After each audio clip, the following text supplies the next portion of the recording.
देखिए, डॉक्टर को तो आपके सिम्टम के बारे में मालूम नहीं चल सकता ना, कितना पेन हो रहा है, क्या तकलीफ हो रही है, डॉक्टर कैसे समझेगा? आप किसी और का समझ सकते हैं क्या? वो आपको बोलेगा, बताएगा, तब आपको पता चलेगा। अच्छा, लेकिन वो जो बोलेगा वो लेवल अलग अलग होंगे ना। एक इंसान को जरा सी तकलीफ होती है तो वो पूरे घर को सिर पे उठा लेते हैं, और एक इंसान को बहुत तकलीफ होती है, किसी को पता भी नहीं चलता कि इसको तकलीफ है। तो एक्सप्रेशन वेरी करते हैं। एक्सप्रेशन बड़े वेरी करते हैं। अब आप डॉक्टर के पास जा रहे हो अपनी तकलीफ को लेके, पहली गलती तो कर रहे हो कि आप डॉक्टर के पास जा रहे हो अपनी तकलीफ को लेके। क्योंकि हर एक इंसान को बचपन से ट्रेन करना चाहिए कि आपके शरीर में जो भी तकलीफ आए उसको सेटल कैसे करना है, उसको ठीक कैसे करना है, सबको। ये एक्चुअली एजुकेशन का हिस्सा होना चाहिए। मगर क्योंकि ये एजुकेशन का हिस्सा नहीं है, और आपको ऐसा लगता है कि डॉक्टर के पास जाने से उसके पास कुछ उपाय है, वो हमें दे देंगे, तो आप जाओगे तो वो पहले क्या करेंगे? वो आपकी जांच ही तो करेंगे। मगर जांच आपकी बोलने पे वो कितना भरोसा करें, तो इसीलिए वो टेस्ट जो है वो थोड़ा ज्यादा भरोसेमंद चीज है। अब वो टेस्ट कर रहे हैं, मगर टेस्ट करने पे हर एक शरीर के लिए एक्चुअली उसका एक इन्फरेंस अलग निकाला जा सकता है। मान के चलिए एक शरीर में ब्लड प्रेशर 200/100 आ गया, मगर उसको पता ही नहीं चलेगा। दूसरे शरीर में ब्लड प्रेशर 160/100 आ गया, तो वो उसका सर घूमने लग गया, चक्कर आने लग गए, है ना? तो इन्फरेंस हर एक चीज का अलग निकाला जा सकता है कि नहीं? किसी का शुगर लेवल बहुत ज्यादा हाई है, 400-500 तक भी पहुंच जाता है, तब भी इंसान को देखने से पता ही नहीं चलता। और एक किसी का 200-250 ही पहुंच जाता है तो वो इंसान ने बिस्तर पकड़ लेता है। ये तो आपने देखा ही है, आप भी जानते हैं इस बात को। इसका मतलब डॉक्टर जो स्टैंडर्डाइज कर रहा है, वो इस वजह से कर रहा है कि डॉक्टर की प्रैक्टिस को कोई गलत ना हो जाए, या फिर कह लो कि वो प्रैक्टिस में कुछ अनइवननेस ना आ जाए, इसी वजह से उसको स्टैंडर्डाइज करके ट्रेन किया गया। मगर असल जीवन में तो वो काम नहीं करता।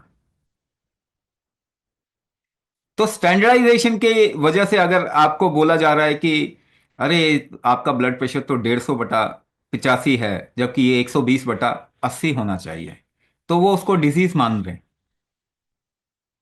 हैं। डिफिकल्टी आप कह रहे हैं कि नहीं नहीं, ज्यादा है आपका ब्लड प्रेशर, जबकि आपको उस ब्लड प्रेशर से कोई प्रॉब्लम नहीं है।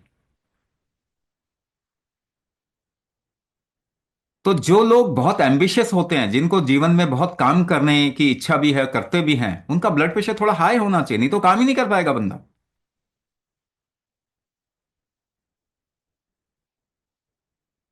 है ना? जो भी एडवेंचरस लोग होते हैं, खूब जीवन में काम करने की इच्छा है, खूब पाने की इच्छा है, उनका ब्लड प्रेशर थोड़ा हाई होना चाहिए। जीवन लाइफ के साथ भी, जैसे उम्र के साथ, एज के साथ भी ब्लड प्रेशर हाई होना चाहिए, तभी आप कर पाएंगे काम। अगर उसको नीचे करते जाएंगे तो फिर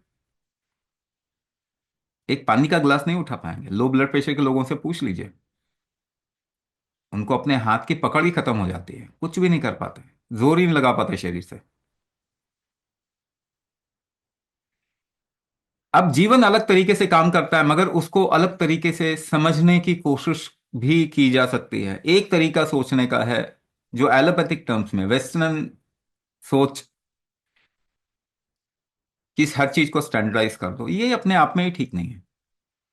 हर एक डॉक्टर के पास में फ्रीडम होनी चाहिए कि वो हर एक व्यक्ति को देख के, उसको समझ के, उसके टेस्ट का इन्फरेंस निकाले। किसी के लिए 100-150/90 का ब्लड प्रेशर नॉर्मल है, किसी के लिए 200/100 का ब्लड प्रेशर भी नॉर्मल है, और किसी के लिए 140/85 का ब्लड प्रेशर में भी उसको कुछ करना पड़ेगा। लेकिन एक बात बताइए, डॉक्टर तो आपको नहीं फील कर सकता, तो अपने तरीके से डायग्नोसिस करके अपना जो भी इंफरेंस निकालना वो निकाल रहा है, मगर आप तो कर सकते हैं।